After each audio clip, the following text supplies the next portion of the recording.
네, 이어서 프라임 인사이트 시작하겠습니다. 자, 이 시간에는 오늘의 가장 핫한 경제계 이슈 전문가와 함께 정리해보고 분석해보는 시간이죠.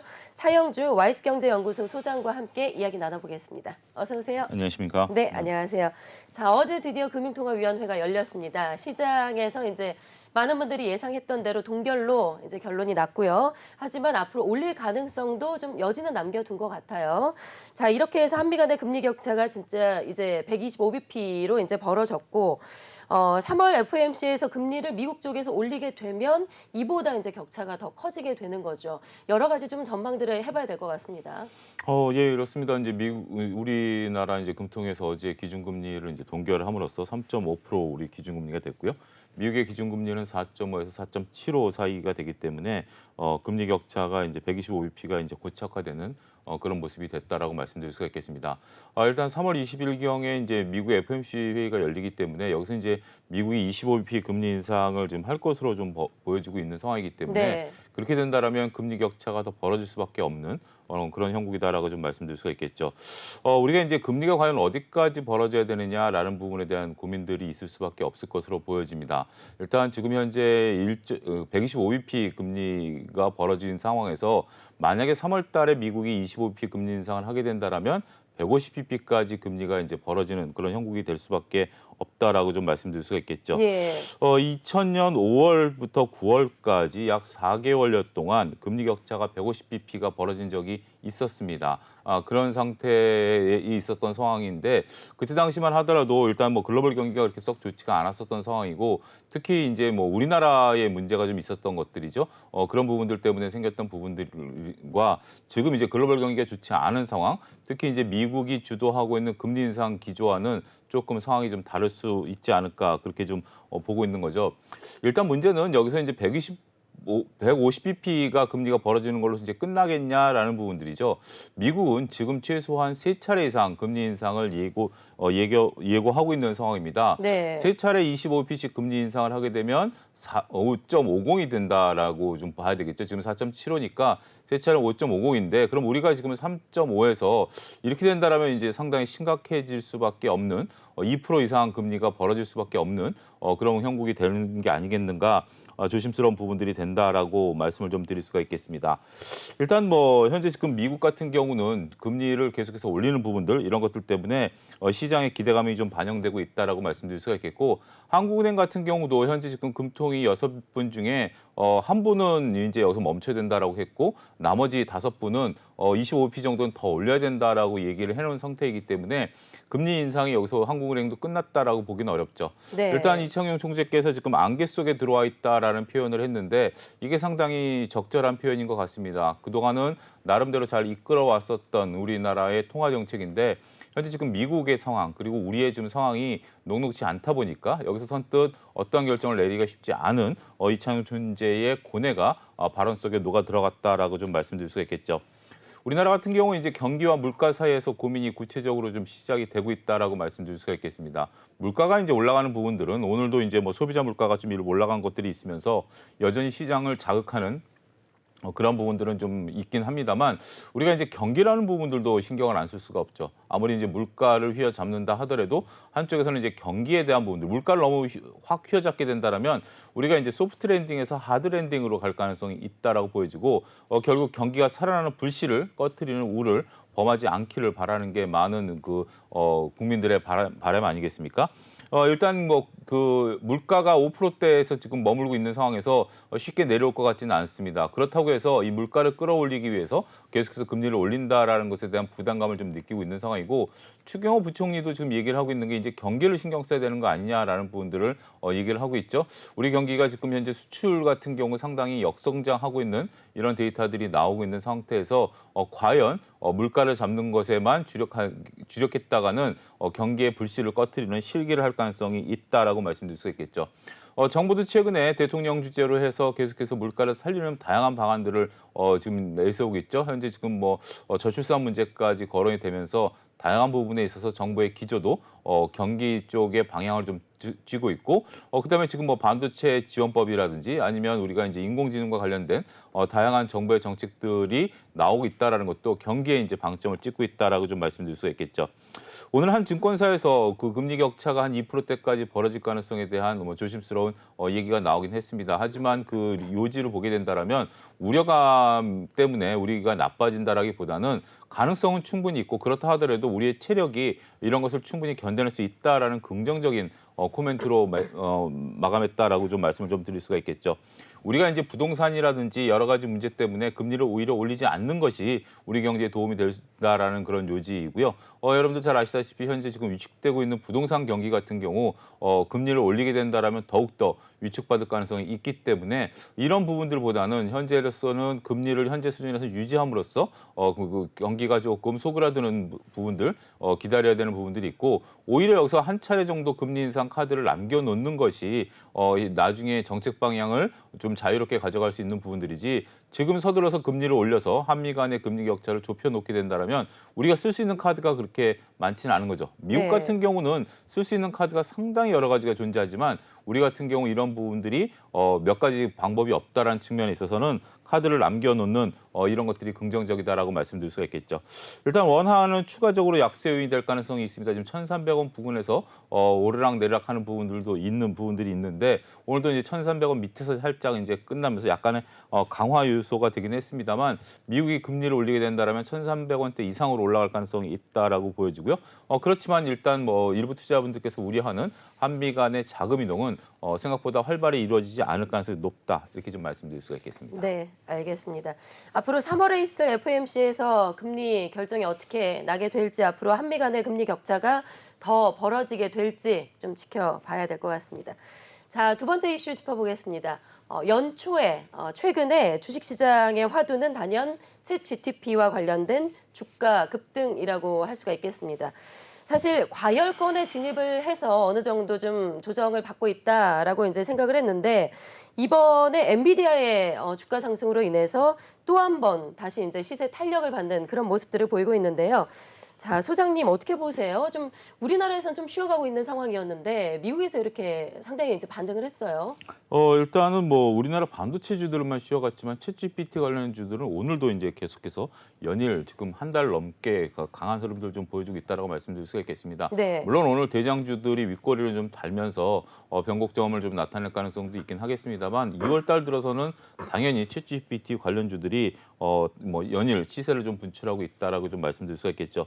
특정 종목에서 특정 섹터에서 시작했던 것들이 챗GPT와 연결될 수 있는 다양한 분야까지 퍼지면서 거의 모든 업종들이 시세를 좀 냈다라고 좀 말씀드릴 수 있겠죠. 이렇게 한 달 넘게 강력한 시세 분출을 할 수 있었던 원인 중에 하나는 다른 테마주들과 좀 다르다라는 거죠. 미래 우리 먹거리, 미래 산업의 신산업에 대한 기대감들이 반영되고 있다라고 좀 말씀드릴 수가 있겠죠. 단순하게 뭐 그러니까 정부 정책에 대한 테마라든지 아니면 뭐 일부 관심들을 가질 만한 테마 이런 부분들과는 다르게 우리의 그 산업 근간을 바꿔놓을 수 있는 강력한 희망의 트리거가 됐다라는 점, 그리고 우리 눈앞에서 그것을 지금 현재 만져볼 수 있다라는 점, 이러한 점들이 현재 지금 강력한 테마를 형성하고 있다라고 좀 말씀드릴 수가 있겠죠. 일단 구글과 마이크로소프트가 챗GPT를 선보임으로써 많은 분들이 써보셨을 것으로 미루어 짐작을 합니다. 물론 여기에 대해서는 뭐 내용에 대한 뭐 불확실성이라든지 여러 가지 부분들이 있긴 합니다만 생각보다 정교하게 우리의 이제 미래를 바꿀 수 있는 그리고 이제 전문적인 지식을 필요로 하는 부분들에 대해서 이런 것들이 좀 충분히 반영되고 있다라는 것이 많은 분들이 여기에 관심을 갖게 하는 중요한 요소다라고 좀 말씀드릴 수가 있겠죠. 단지 현재 주가 수준을 놓고 본다라면 확실히 부담되는 수준인 건 사실입니다. 뭐 적게는 뭐 두세 배에서 많게는 대여섯 배까지 올라간 종목들이 수두룩한 상황이기 때문에 네. 여기서 추가적인 상승을 기대한다라는 부분들은 쉽지 않을 것으로 보여지죠. 하지만 지금 이제 주식시장의 또 한 가지 특징을 보면 이런 것들을 펀드멘탈로 접근해서는 전혀 설명이 되지 않습니다. 펀드멘탈보다는 기대감들이 강하게 반영하고 있는 시장이고 이러한 기대감으로 인해서 주가가 연일 계속해서 올라가고 있기 때문에 아무리 펀드멘탈을 강조한다 하더라도 시장에서는 지금 전혀 먹히고 있는 그러한 시장은 아닙니다. 따라서 지금 현재 투자자들이 잘못됐다라는 심정으로 바라봐서는 또 안 되고요. 왜냐하면 시장은 시장 나름대로의 논리를 찾아가고 있는 것들이고 그런 부분들로 잘 봐야 되지 않을까 싶습니다. 이게 어느 정도는 이제 확증 편향 단계에 들어갔다라고 좀 말씀드릴 수가 있겠는데 챗GPT라든지 인공지능과 관련된 주식은 무조건 매수를 하면 수익을 낸다라는 그런 단계까지 진화됐다라고 말씀드릴 수가 있겠죠. 물론 이러한 것들이 나중에는 후유증을 나타낼 수밖에 없습니다. 왜냐하면 펀드멘탈에 기반한 투자법은 아니기 때문에 후유증이 나타날 가능성은 있긴 합니다. 오늘이 변곡점이 될지 다음 주가 변곡점이 될지 모르긴 하겠습니다만 글쎄요. 뭐 일단은 지금 현재는 예단하기 어려운 그런 분위기다라는 것도 인정을 해야 될 것 같습니다. 계속해서 이러한 것들이 테마를 받을 수 있었던 근본적인 원인 중에 하나는 다양한 재료들이 시간을 두고 계속해서 나온다라는 거죠. 특히 이제 우리 정부도 이 부분에 대해서 상당히 좀 신경을 쓰겠다라는 부분들, 어쨌든 필요한 부분들이고 선진국 중심으로 이루어지고 있는 것들에 대해서 우리의 산업 생태계가 여기에 들어가야 된다라는 측면에 있어서 정부의 정책과도 맞물리면서 계속해서 뉴스가 강화되고 있는 그런 모습들이다라고 좀 말씀드릴 수가 있겠죠. 일단 뭐 여기서 또 한 번에 더 불어붙인 게 이제 엔비디아의 실적 가이던스입니다. 엔비디아 같은 경우 우리가 팹리스 업체죠. 팹리스 업체라는 게 설계를 하는 업체인데 우리가 이제 그 엔비디아의 GPU 같은 경우 연산 능력이 상당히 뛰어납니다. 그래서 우리가 메모리 반도체와 시스템 반도체와 좀 다르게 연산 능력이 뛰어나기 때문에 인공지능과 관련된 그리고 챗 GPT와 관련된 부분에 있어서 상당히 좀 두각을 나타낼 수 있는 부분들이다라는 거죠. 이런 것들이 이제 지난 4분기이지만 실적으로 어느 정도 확인이 됐다라는 거죠. 우리 삼성전자와 SK하이닉스가 메모리 반도체에 대한 비중이 상당히 높고 여기에 대한 재고 부담 때문에 상당히 안타까운 현상들을 좀 보여주고 있습니다만 엔비디아가 이제 그 GPU 부분에 있어서 매출이 4분기부터 늘어나기 시작했고 미래 먹거리는 거기에 있다라는 측면에 있어서 상당히 부각을 좀 나타내고 전체 매출의 11%를 이쪽으로 좀 나타내겠다라는 현재 CEO의 어떤 가이던스 이런 것들이 시장에 있어서 그 확산되고 있는 그런 부분들이 아니겠나 싶습니다. 네. 많은 부분들이 챗 GPT를 얘기를 할 때 그 소프트웨어에서 하드웨어에 대한 부분들을 많이 얘기했어요. 결국 소프트웨어는 어느 정도 개발이 된 상태이기 때문에 이 소프트웨어를 구현하기 위한 방안으로서 하드웨어에 대해서 많은 분들이 이제 관심을 좀 가졌었고 지금 이제 우리나라에서 올라가는 것은 이제 다중 언어 시스템이라든지 이런 쪽까지 이제 프로그램을 만드는 회사까지 올라가는 거죠. 왜냐하면 미국의 영어 기반을 우리나라 한글 기반으로 가져와야 되는 부분에 있어서 다중 언어 기반까지. 그러니까 지금 투자자분들께서는 이쪽 테마가 워낙 강하다 보니까 여기서 연관성을 찾는다라든지 덜 오른 종목이라든지 뭔가 희망의 트리거가 있는 종목들에 대해서 빠르게 시세 차익을 시현하려고 하는 그런 모습들이 보여지고 있다라고 말씀드릴 수가 있겠죠. 우리나라 하이닉스도 한때 여기에 이제 포함이 되면서 관심을 좀 갖고 있었던 부분들이 있습니다만 의외로 지금 많은 분들이 네이버와 카카오와 챗GPT와의 연관성을 좀 보시는 분들이 있습니다만 주가는 전혀 반응하지 못하고 오히려 좀 빠지고 있는 상황이다라고 말씀드릴 수가 있겠죠. 하루 이틀 빠진 게 아니라 일주일 가까이 빠지고 있으면서 시장에서는 소외되고 있는 것들이고 과연 이들이 수혜를 볼 수 있겠는가라는 의구심조차 이제는 좀 드러내고 있다라고 좀 말씀드릴 수가 있겠습니다. 일단 쉽게 꺼지지 않는 테마이고요. 이 테마가 언제까지 갈지는 모르겠습니다만 일단 시장의 중심에 서 있다라는 것은 인정하고 현재 우리의 그 생활을 바꿀 수 있는 중요한 테마로서 인정해야 되지 않을까 싶습니다. 네, 알겠습니다. 자, 그다음 이슈 짚어보겠습니다. 이번에는 참 별로 반갑지 않은 소식인데요. 지난 겨울에 공공요금 인상되면서 난방비 폭탄으로 상당히 힘들었는데 지금 물가가 다 오르고 있습니다. 뭐 고추장부터 생수, 아이스크림까지 생필품의 물가가 다 오르고 있는 상황인데 자, 소장님 참 힘들다 하는데 지금 뭐 생필품까지 다 오르고 있어요. 어느 정도나 지금 올라가고 있을까요? 일단 뭐 생필품 가격이 상당히 좀 올라가는 그런 모습들이 이제 계속해서 좀 발표가 좀 되고 있습니다. 일단 당장 우리가 이제 필수 먹거리라고 하는 이제 고추장 관련해서 이런 것들 그다음에 이제 조미료 관련들도 올라갈 것이다라고 얘기를 하고 있고 네. 그다음에 이제 아이들이 좋아하는 아이스크림 가격도 현재 좀 올라갈 것이고 그다음에 이제 생수 가격까지 이제 올라간다 이제 이런 얘기들이 하고 있습니다. 일부 품목에 대해서는 작년에 이미 한 차례 올렸는데 뭐 또 한 차례 올린다라는 얘기들이 들릴 정도로 상당히 우리가 이제 물가가 이제 조금 올라가는 부분들이 있죠. 물론 이제 공공요금도 지금 상당히 올라가고 있는데 공공요금도 작년에 한 차례 올렸지만 올해 이제 정부가 물가 대책 회의를 하면서 공공요금에 대해서는 조금 이제 시차를 두고 올리겠다라는 부분들이 있습니다. 물론 안 올린다라는 게 아니라 이런 부분들을 올린다라는 거죠. 여러 가지 지금 뭐 상황들이 좋지가 않습니다. 일단 우리가 지금 먹는 거와 관련해서는 작년 같은 경우 이제 글로벌 고물가들이 올라가다 보니까 우크라이나 전쟁으로 인해서 고물가가 올라가다 보니까 물가 이제 가격을 한 차례 올릴 수밖에 없는 그런 트리거가 됐다라고 좀 말씀드릴 수가 있겠는데 이번에는 또 결이 다릅니다. 이번에는 다양한 부분에 있어서의 원가 압박이 좀 시작이 됐다라는 거죠. 일단은 뭐 제품을 만드는 과정에 있어서 가스라든지 이런 것들이 상당히 좀 요금이 올라갔고 네. 인건비도 올라갔고 물류비도 현재 지금 올라가 있는 부분은 아니겠습니까? 그러다 보니까 전반적으로 식품업계들이 실적이 그렇게 생각보다 잘 안 나왔어요. 저도 이제 재무제표 이제 우리가 이제 고추장과 관련해서 대상이라는 종목에 한번 재무제표를 보니까 우리가 이제 작년에도 가격을 올렸기 때문에 재무제표가 좋아졌을 것이다라고 봤는데 영업이익률이 5%대에서 4%대로 떨어졌어요 오히려. 네. 그러니까 매출은 늘어났는데 이익이 줄어드는 그런 현상이 나타났다라는 거죠. 그만큼 비용이 늘어났다라고 보는 거고 그렇기 때문에 이들이 이렇게 가격을 올리려고 하는 그러한 트리거가 됐다라고 좀 말씀드릴 수 있겠죠. 일단 뭐 우리 소비자 입장에서는 당혹스러울 수밖에 없을 것으로 보여집니다. 정말 안 오른 게 없다라고 표현을 할 정도로 모든 것들이 올라가고 있는 상황이고 정부가 이제 물가에 신경을 쓴다라고 앞서도 말씀을 좀 드렸고 여러 가지 가이드라인을 제시하고 있습니다만 결국 각 기업들이 사활을 걸고 가격을 또 올린다라는 점도 부담으로 작용할 수밖에 없다라고 좀 말씀드릴 수가 있겠죠. 자, 이제 소비자 측면에서 말씀드렸고 이제 투자자 측면에서 본다라면 이러한 기업들에 대한 투자를 어떻게 가져가야 되느냐라는 부분들이겠죠. 예. 보통 이제 우리가 이러한 뭐 식음료 같은 경우는 원가가 이제 판매가가 고정돼 있고 원가가 올라오면서 마진이 축소되면 여기서 이제 판매가를 올리면 마진이 다시 늘어나는 그러다가 이제 원가가 줄어들면서 마진이 더 늘어나는 이러한 순차적인 구조다라고 말씀드릴 수가 있겠죠.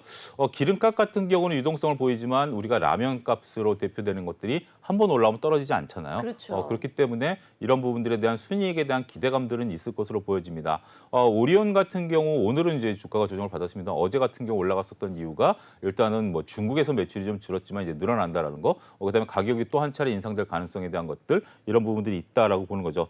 일단 지금 현재 관련 주식들 같은 경우 오늘 그렇게 큰 움직임을 보이지는 않았습니다. 하지만 말씀드렸던 것처럼 특정 기업의 재무제표가 그렇게 썩 좋지 않았었던 원인 중에 하나가 결국 이제 그런 것들 때문에 이제 가격을 인상할 수밖에 없는 어떻게 기업체들이 내세우는 하나의 어떤 뭐 이유라고 그럴까요?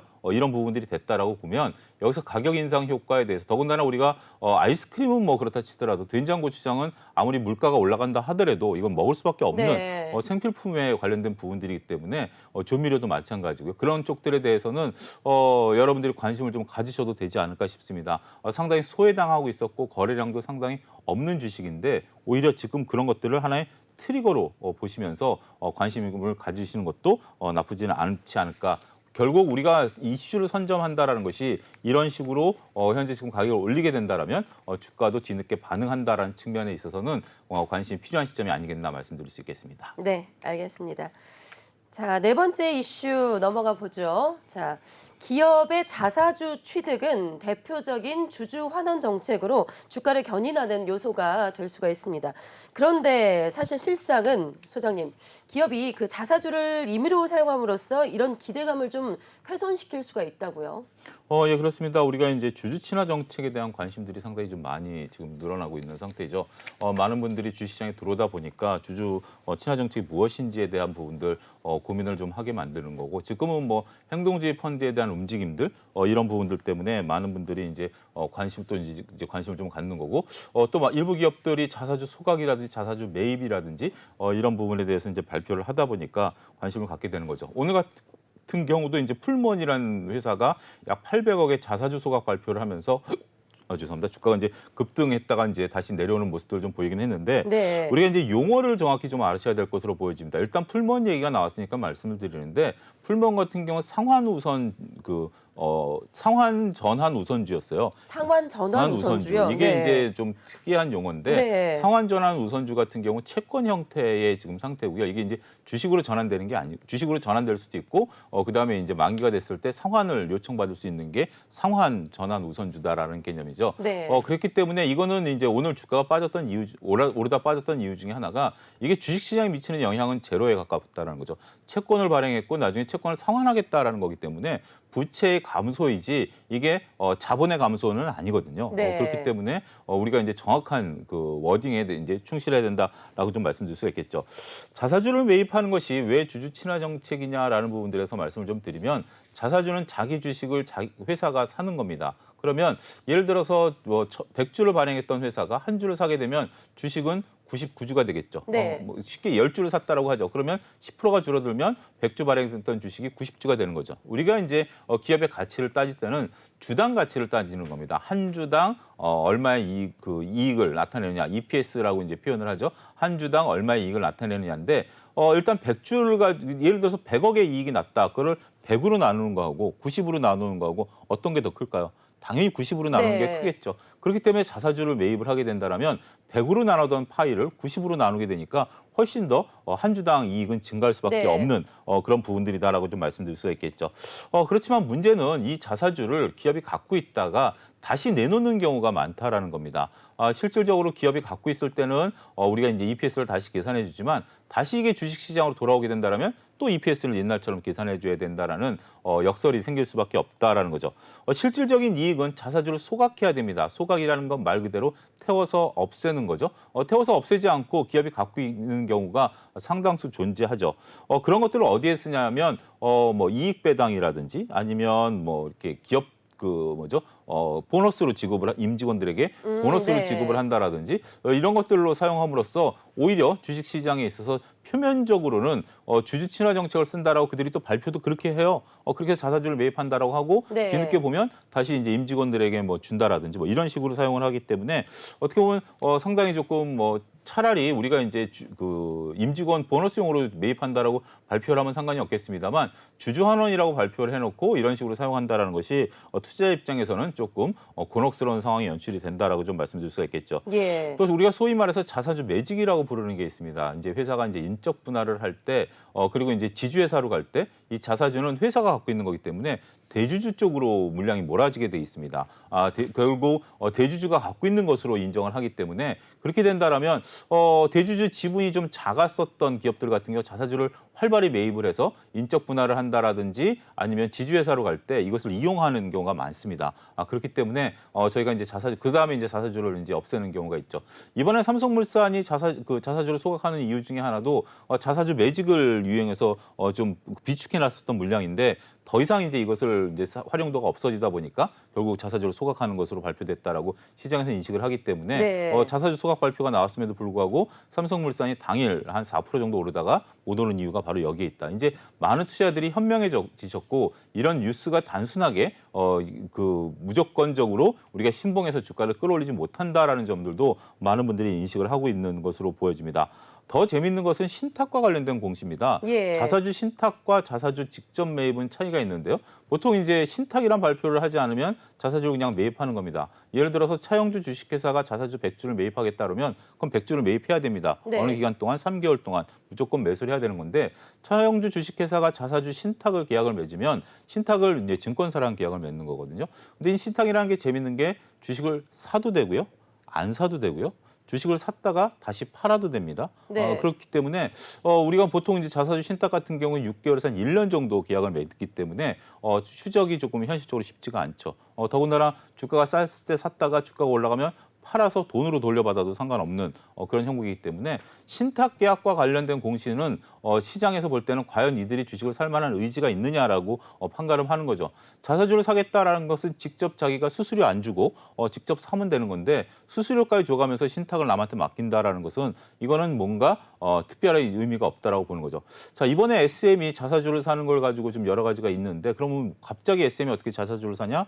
작년에 자사주 신탁 계약을 맺어놓은 게 있습니다. 100억을. 네. 근데 그들이 지금 전혀 움직이지 않다가 그걸 이제 활용해갖고 자사주를 이제서야 예. 작년 5월인가 계약을 맺었던 건데 그래서 이제 법적인 예고가 들어간 거 아니겠습니까? 7, 8만 원대는 안 사다가 지금 12만 원대 사는 거니까 네. 신탁이라는 게 지금 현재 거의 10개월 가까이 움직이지 않다가 이제 움직이는 거니까 이런 부분에 있어서의 이제 법적인 예고까지 들어가면서 더 일이 꼬였다라고 좀 말씀드릴 수가 있겠죠.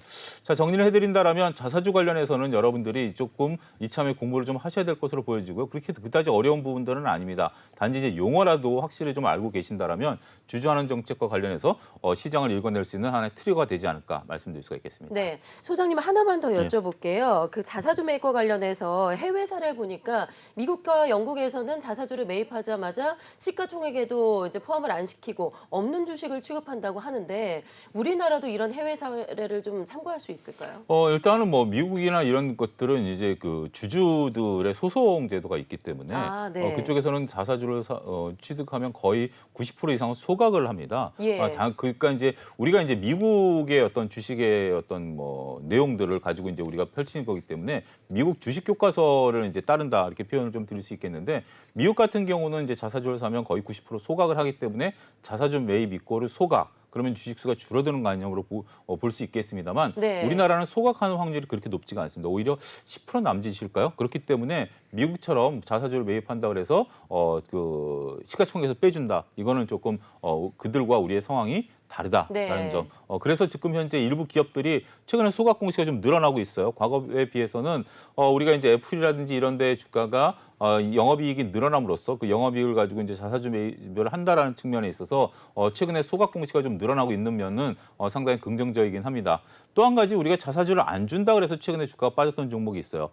하나솔루션 같은 경우가 이런 경우인데 네. 근데 여러분들 자사주를 꼭 배당을 안 준다 그래서 네. 근데 우리가 이제 자사주 소각이라든지 배당이라든지 아니면 기업의 투자라든지 이런 것은 이익을 어떻게 쓰느냐에 대한 문제거든요. 이익을 쓰는 방법 중에 주식수를 줄이는 방법이 있고 주식수는 그대로 있고 배당을 주는 경우가 있고 네. 이도저도 아니고 미래 먹거리에서 투자하는 경우도 있거든요. 네. 우리가 월급이 늘어나면 여러 가지 부채를 줄이는 방법도 있고 또 한 가지는 집에 있는 뭐 냉장고를 바꾸는 방법도 있고 네. 아니면 저축해서 저축을 이제 하는 투자하는 방법도 있고 방법도 있고. 다 좋은 방법입니다. 꼭 배당을 주고 자사주를 주고 우리가 이제 투자하는 것은 나쁘다라는 개념보다는 이익을 어떻게 지금 우리 환경에서 이 기업이 어떤 게 가장 좋은 것인가를 판단을 내린 것을 여러분들이 보고 현재 지금 하나솔루션 같은 경우 미국에다가 막대한 투자를 해야 되는 입장이기 때문에 오히려 이 이익을 가지고 그렇게 한다는 측면에 있어서 저는 긍정적일 수밖에 없다. 네. 이렇게 말씀드릴 수 있겠습니다. 네, 알겠습니다. 자, 지금까지 차영주 와이즈경제연구소 소장과 함께했습니다. 오늘 말씀 고맙습니다. 감사합니다.